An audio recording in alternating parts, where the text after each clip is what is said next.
повторно ќе напоменам.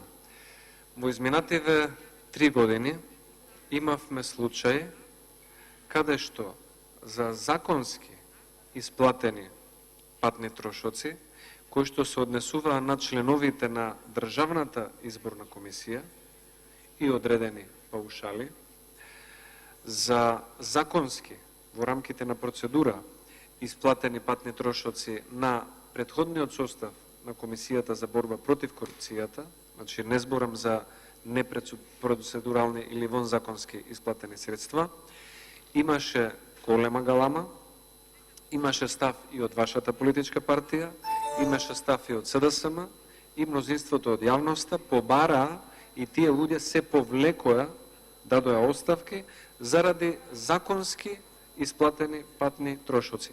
Овде јас не сум судија за да кажам дали заменик директорот имал проблем со Комисијата за избор и именување или немал, но немале надлежност тие како комисија да ја превземат таа одлука и да се носат одлука за патни трошоци. Благодарам. Бидејќи исцрпена листата на